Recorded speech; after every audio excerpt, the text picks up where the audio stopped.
दोस्तों कहते हैं कि नाम चलाए बेटी या नाम चलाए रोटी।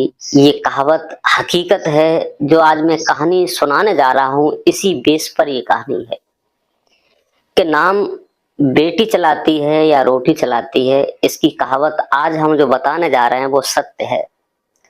क्योंकि एक लड़की जिसका नाम था रजनी, इसका विवाह हो जाता है। विवाह होने के बाद और परिवार भी थोड़ा गरीब था, लेकिन विवाह होने के 15 या 20 दिन बाद उसके पति को बीमारी हो जाती है और वो उसे कुष्ठ रोग हो जाता है।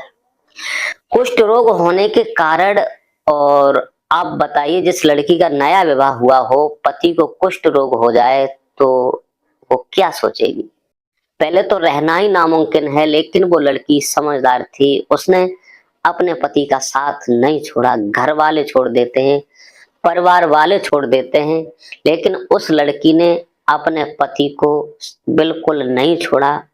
ये कहानी जो बताने जा रहा हूँ, ये डिस्ट्रिक्ट हरदोई यूपी की कहानी है। आप सुनेंगे तो आपके आंसू निकल आएंगे। उस लड़की के साथ लोगों ने क्या क्या बदतमीजी की, उसने अपनी जिंदगी को कैसे किनारे लगाया, लेकिन पति को नहीं त्यागा। बने रहिए मेरे साथ, क्योंकि जो मैं कहानी सुनाने जा रहा हूँ बहुत ही इंटरेस्टिंग कहानी है। नमस्कार, प्रणाम, मैं हूँ प्रेम यादव। ये कहानी सुनाने जा रहा हूँ, ये आप समझेंगे, सुनेंगे तो आपके आंसू निकल आएंगे। दोस्तों, संदीप मल्होत्रा जो हरदोई का रहने वाला लड़का था, और वहीं पास में एक गांव पड़ता है जो जिसे सांडी हरपालपुर कहते हैं। वहां की लड़की थी जिसका नाम था रजनी। रजनी का विवाह, उसके माता पिता गरीब थे, उसका विवाह और उस लड़के के साथ कर देते हैं हंसी खुशी से। जब लड़का विवाह हुआ तो कोई परेशानी नहीं थी, बिल्कुल ठीक ठाक था। लेकिन शादी होने के बाद 15-20 दिन के बाद उसे शरीर में एलर्जी होती है। इलाज भी होता है। उसके बाद धीरे धीरे उसका शरीर फूटना शुरू हो जाता है। दोस्तों, यहाँ तक होता है कि उसके शरीर से पीप बहने लगता है। लेकिन जिस लड़की का विवाह होकर आया हो, 10 दिन हुए थे, लेकिन उसने देखा कि मेरे पति को ये बीमारी हो गई। मैके जाने के लिए उसका भाई आया बुलाने, लेकिन वो एक दिन के लिए गई। अपनी माँ से कहती है कि मेरे पति को बीमारी हो चुकी है, मुझे भेज दो, उनकी सेवा करने के लिए कोई नहीं है। दोस्तों, वो लड़की समझदार थी, अपने भाई को लेकर और फिर ससुराल आ जाती है। लेकिन उसकी पति का जो कुष्ठ रोग था वो रुकता ही नहीं है। कई एक जगह उपचार करवाए, इलाज करवाया, लेकिन उसका कुष्ठ रोग ठीक नहीं हुआ। लेकिन दोस्तों, इसके चलते यहाँ तक हुआ कि उसके पास पैसे की तंगी आना शुरू हो गई। उसका पति जो था संदीप मल्होत्रा, थोड़ा चरित्र से भी गिरा हुआ था। इतना परेशान होते हुए भी वो लड़कियों से फोन करता था, लड़कियों से बात करता था। लेकिन उसकी पत्नी जो रजनी थी, उसे कोई टेंशन नहीं थी। वो सोचती थी कि मेरा पति ठीक हो जाएगा, मेरा पति स्वस्थ हो जाएगा, मुझे सारी परेशानी दूर हो जाएगी। दोस्तों, जब पाई पैसा नहीं रहा तो उसने विचार किया क्या करूं क्या नहीं करूं। तो किसी का सहारा लेकर, पैसा ब्याज पे लेकर उसने एक चाय की दुकान खोल ली। थोड़ी पन्नी अन्नी टांग कर खोखा रख लिया। चाय की दुकान चलाती है और गर्मियों में ठंडा का भी काम हो जाता है तो ठंडा भी बेचने लगती है। दोस्तों, लेकिन रजनी जो थी बेहद सुंदर थी। घर में कोई इतना भी नहीं था जो को उसके पास खाने के लिए हो। जो भी कमा लेती थी, पति का इलाज करवाती थी, खुद रोटी खाती थी, यही काम करती थी। लेकिन रजनी इतनी सुंदर थी कि लोग आते थे तो वैसे चाहे उसकी दुकान पर चाय या ठंडा ना पिए, लेकिन उसे देखने के चक्कर में जरूर कुछ न कुछ खाते थे, पीते थे और उसे एकटक देखते रहते थे। लेकिन रजनी पर इसका कोई फर्क नहीं पड़ता था, कोई असर नहीं पड़ता था। दोस्तों, समय चलते धीरे धीरे वहां उसकी दुकान पर भीड़ होने लगी और उसकी बिक्री होने लगी। लेकिन बिक्री उसकी शरीर की होने लगी थी। इतनी सुंदर थी, जो आता था 2 मिनट के लिए आता था तो 10 मिनट लगाता था। बैठने के लिए जगह नहीं मिलती थी। उसने त्रिपाल टांग रखी थी और छोटी सी दुकान थी। लोग देखते थे कि इसकी दुकान पर तो बहुत सारी भीड़ लगती है और बिक्री भी होती थी। दोस्तों, उसका व्यवसाय सही चल रहा था। उसका जिला अस्पताल में उसके पति का इलाज करवा रही थी, जैसी भी उसकी स्थिति थी। दोस्तों एक दिन शाम को लगभग 8 बजे होंगे 9, रजनी जो थी, रजनी अपने खोखा पर बैठी हुई थी और तभी 2-3 लड़के आते हैं मोटरसाइकिल पे और आकर के वहां रुकते हैं, रजनी को देखते हैं। देखने के बाद थोड़ा शराब वराब की व्यवस्था, लेकिन वो शराब के नाम से मना कर देती है।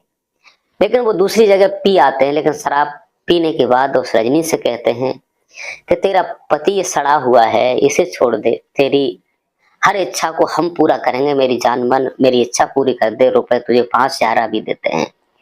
लेकिन रजनी ने जब सुना तो उसके पैरों तले जमीन खिसक गई और वो गुस्सा में लाल पीली होकर के कहती है कि अभी यहाँ से निकल जाओ, भलाई तो इसी में है, अभी यहाँ से निकल जाओ, अच्छाई तो इसी में है। लेकिन दोस्तों वो दबंगई करते हैं। दबंगई करने के बाद रजनी जो है वहां से पुलिस को फोन करती है। पुलिस थोड़ी देर में आ जाती है, लेकिन गुंडे भाग जाते हैं। लेकिन उसमें एक गुंडा होता है, कहता है कि आज नहीं तुझे किसी दिन देख लेंगे। दोस्तों इसी के चलते रजनी कुछ चिंता में होने लगी, क्योंकि पति उसका अस्वस्थ था और कोई किसी का साथ नहीं देता है। दोस्तों 3-4 दिन बाद वो रात के 10 बजे आते हैं और रजनी के साथ हाथापाई करना शुरू करते हैं। बेबस रजनी करती क्या, उसका पति चारपाई पे लेटा है, पति भी कुछ नहीं कर सकता। एक ने उसके पति को दबा लिया और उस रजनी के साथ हाथापाई करना शुरू करते हैं। लेकिन रजनी किसी प्रकार से उसके हाथ से छूटकर और एक पड़ोस में घर बना हुआ था उसमें घुस जाती है। दोस्तों कहते हैं कि जहां रही मठा को जाए भैंस पड़ा, दोनों ही मर जाते हैं, वही हिसाब हो गया। जिस वन में जाओ वहां आग लग जाती है। उसका भी जो मकान में घुसी थी वहां का रहने वाला वो भी आदमी था, रजनी पर डोरे डाले था। उसने सोचा मौका आज बढ़िया। रजनी से कहा आप चिंता मत करो, मेरे अंदर आ जाओ। उसने गेट बंद कर लिया और रूम में घुसा लिया। रजनी थर-थर कांप रही थी कि मैं आज पता नहीं क्या होने वाला है। लेकिन जो जिसके घर में घुसी थी वो आदमी कुंडी बंद करके रजनी के पास पहुंच जाता है और कहता है रजनी आप चिंता मत करो, तुम्हारा पति है, ये कब तक इसे ठीक करवाओगे, इसे कुछ जहर वहर दे दो, उसे मार दो, कहानी खत्म कर दो, मैं तुम्हारी सारी जिंदगी काट दूंगा, मेरे पास बहुत सारा पैसा है, मैं तुम्हें बहुत चाहता हूँ, मेरी इच्छा पूरी कर दो, 10,000 रुपए दूंगा। जब इतनी बात रजनी सुनती है तो मानो ये लगता है कि किसी ने पेट्रोल डालकर आग लगा दी हो। रजनी कहती है भाई मैं तुम्हारा सहारा लेकर मैं अच्छा समझती थी तुम्हारे पास आई, लेकिन तुम्हारे ये शब्द बिल्कुल ठीक नहीं है। जैसे उसे टच करने के लिए बढ़ता है तो रजनी देखती है क्या करना चाहिए, तो उसे धक्का ऐसा देती है कि उसका सर दीवार में लगता है, वो वहीं गिर जाता है। कुंडी खोलकर बाहर आ जाती है। बाहर तब तक गुंडे भाग चुके थे। अब रजनी के पैर कांपने लगे, क्या करूं क्या न करूं। उसका पति बीमार था, अब उसका कोई सहारा नहीं है, बेचारी दुकान पर सैंपी झैंपी बैठी रहती थी। पुलिस को कितने बार फोन करती, लेकिन गुंडे अपनी दबंगई पर थे, क्योंकि उसकी सुंदरता ही ऐसी थी। सुंदरता को देख करके सब लोग लालायित थे। दोस्तों रजनी अब अपनी जिंदगी में क्या करती क्या न करती, लेकिन कहते हैं कि कोई न कोई तो उसका सहारा बन ही जाता है। जिसका कोई नहीं होता उसका परमात्मा होता है। ऐसे ही एक गरीब और था, उसके पास में उसने सब्जी की दुकान डाल ली। एक की जगह 2 हो जाते हैं। वो भी उसका पति कमजोर था, लेकिन वो भी लड़की सुंदर थी। एक की जगह 2 हो गए, उसे साहस बना। उसने सारी बात बताई तो सब्जी बेचने वाले भी कहती बहन यही तो सब जगह होता है, जिसकी कोई नहीं होता, गरीब आदमी पर लोग किस प्रकार से नजरिया रखते हैं। तो वो 2 होने लगे।